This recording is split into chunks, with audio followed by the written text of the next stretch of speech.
अस्सलाम वालेकुम। शॉर्ट सवाल यही होगा कि अगर मतलब आपको लाइफ में कभी ये थॉट्स नहीं आए और आपको ये थॉट अब आ रही है जो कंसेक्टिवली एक ही वजह से आती है, जो कि आपकी लड़ाई हो जाती है और उसके बाद आपको लगता है कि like it's not worth it, आप दूसरे शख्स को समझाना चाहते हो कि लाइक अब और बर्दाश्त नहीं हो सकती, ये लड़ाई मजीद आप नहीं करें, तो फिर आप कैसे उसको टैकल करें? एक तो ये होता है कि हम दूसरे इंसान को ना मुश्किल से ही समझा पाते हैं किसी भी सिचुएशन में, और जितनी डिफिकल्ट सिचुएशन होती है उतना ज़्यादा मुश्किल होता है किसी भी इंसान को समझाना।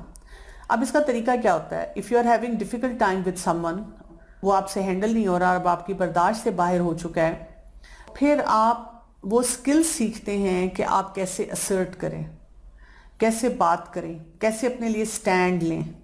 सबसे पहला काम ये होता है, जब आप ये सीख लेते हैं कि मैंने कैसे अपने लिए स्टैंड लेना है, तो उसी से फिर दूसरा इंसान जो है उसमें बेहतरी आती है। सही आपको तरीके आने चाहिए। अगर आपको लगता है कि आपने सही तरीके भी सीख लिए और आपने बहुत सारे काम जो मामलात थे वो कर लिए, लेकिन वो इंसान फिर भी बेहतर नहीं हो रहा, तो फिर आपके पास दो चॉइसेस होती हैं ना। एक चॉइस ये होती है आप डिस्टेंस मेंटेन कर लें और आप उस रिलेशनशिप से दूर हट जाएं। अगर आप दूर हटेंगी, अपने आप को हेल्दी कर लेंगी, तो ठीक है। दूसरी चॉइस ये होती है कि आप फैसला करती हैं कि नहीं ठीक है, मेरे मुश्किल हालात हैं लेकिन मैं इस रिलेशनशिप में से नहीं निकलना चाहती।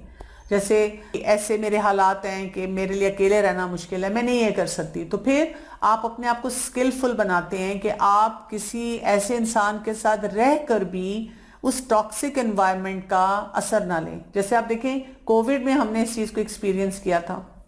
कुछ लोगों ने अपने आप को बिल्कुल आइसोलेट किया है, घरों से भी नहीं निकले, ऑनलाइन जॉब पे चले गए और बहुत ज़्यादा उन्होंने एक्स्ट्रा केयर की। कुछ लोग जो थे उन्होंने कहा कि हम ये नहीं कर सकते, हमें काम पे जाना है, हमें निकलना है, तो फिर उन्होंने क्या किया, उन्होंने अपनी एहतियात की। मसलन उन्होंने मास्क लगाए, डबल मास्क भी लगाए लोगों ने, या बाकी अपनी इम्यूनिटी पे वर्क किया। तो जब हम फिजिकली ये काम कर सकते हैं तो फिर हमें इमोशनल लेवल पर भी ये काम करना होता है। यानी किसी को दिखाने के लिए कि अच्छा अगर मैं अपनी जान ले लूं और वो शख्स मेरी कदर करेगा, जो जीतों की कदर नहीं करता वो मरते लोगों की क्या कदर कर पाएगा ना।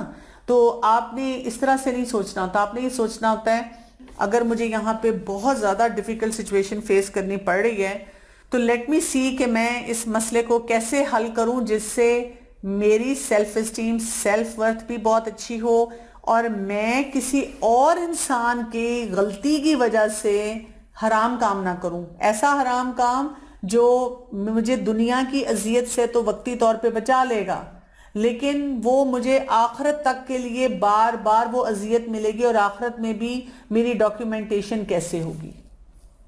जी, हमने अपने सेशन में जो बात की उसमें सबसे इम्पोर्टेंट बात हमने ये कही कि अल्लाह ताला ने हम पे अपनी जान की हिफाजत फर्ज की है। जो हमारा फर्ज है वो हमने नहीं छोड़ना, कोई दूसरा अपना फर्ज अदा नहीं कर रहा। हमने कहा कि दूसरे इंसान की जान, माल, इज्जत पे हमला करना जुर्म है, हराम है। और दूसरा हमारा फ़र्ज़ ये है कि हम अपनी जान की हिफाजत करें। तो एक शख्स जिसके साथ आप रह रही हैं, कोई भी फैमिली मेम्बर हो सकता है, ज़रूरी नहीं शौहर होते हैं, बीवियां भी करती हैं, तो औरतें हो या मर्द जो किसी की जान का एहतराम नहीं कर रहे, जिसके बारे में नबी सल्लल्लाहु अलैहि वसल्लम ने कहा कि हर मुसलमान की जान, माल और इज़्ज़त दूसरे मुसलमान के लिए वैसे ही हुर्मत वाली है जैसे कि हज्जतुल विदा का महीना हुर्मत वाला है। और मक्का में खड़े खुतबा दे रहे थे तो उन्होंने कहा कि जैसे कि ये मक्का की सरजमीन हुर्मत वाली है।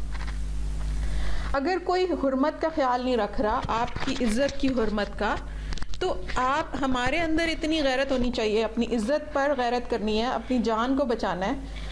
तो हमारा फ़र्ज़ पहला क्या है? अपनी इज़्ज़त की हिफाजत करना। नबी सल्लल्लाहु अलैहि वसल्लम ने कहा मन क़ुतिला दून नफ्सिही फ़हुव शहीद, जो अपनी जान की हिफाजत करते हुए मारा गया वो शहीद है। यानी आखिरी एफ़र्ट करनी है, तो पहली एफ़र्ट तो करनी है ना उसमें, और वो ये है कि उस नेगेटिव माहौल से अपने आप को निकालना है, चाहे वक्ती अलहदगी के ज़रिए, चाहे शिकायत के ज़रिए, और जो मुख्तलिफ़ तरीके हैं तलाक़ से पहले रिकन्सिलिएशन के, उसके ज़रिए। और आखिरी हल ये है कि जिस घर में सरबराह खाना, खातून खाना की इज़्ज़त नहीं है वो उसका घर नहीं है। اور اس کے بارے میں نے آپ سے پہلے بھی کہا، جو گھر محبت، تحفظ اور سکون نہیں دیتے وہ آپ کے گھر نہیں ہیں. آپ کا گھر وہ ہے جہاں آپ رہیں گی اور جہاں آپ سکون سے رہیں گی، وہ آپ کا گھر ہے. تو آپ اپنا گھر بنائیں. اور ہم طلاق کے کافی سارے سیشنز کر چکے ہیں فورسڈ میرج کے، اس میں بھی میں نے بار بار اسی بات کے اوپر ایمفیسائز کیا ہے کہ خواتین، لڑکیاں کیوں اپنی عزت کے اوپر اتنی سینسٹیوٹی نہیں دکھاتی جتنی وہ اپنے خاندان کی عزت، اپنے میاں کی عزت بناتی رہتی ہیں. خواتین ایک مزریبل لائف گزار رہی ہوتی ہیں، ان کے گھر والے کہہ رہے ہوتے ہیں، میکے والے کہہ رہے ہوتے ہیں ہماری بیٹی ماشاءاللہ اپنے گھر میں خوش ہے، آباد ہے. اور بیٹیاں بھی آباد کا تاثر دینے کے لیے جھوٹ بھی بول رہی ہوتی ہیں، بہت سارے کام کر رہی ہوتی ہیں. تو اگر فیملی کو اپنی عزت کی اتنی پرواہ ہے، سسرال کو اپنی عزت کی اتنی پرواہ ہے، تو آپ کی عزت کیوں کم ہے؟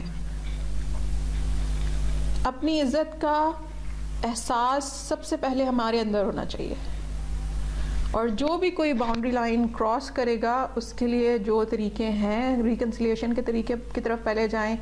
ہو سکتا ہے کہ سمجھانے سے سمجھ آ جائے، ہو سکتا ہے دونوں طرف سے فریق بیٹھیں اور سمجھائیں اس کو، حکم کا جو طریقہ ہے اس کے ذریعے سمجھ آ جائے. لیکن ہم نے اس کے ساتھ یہ بھی کہا تھا کہ شیطان آپ کو فوراً کوئی حرام رستہ دکھائے گا.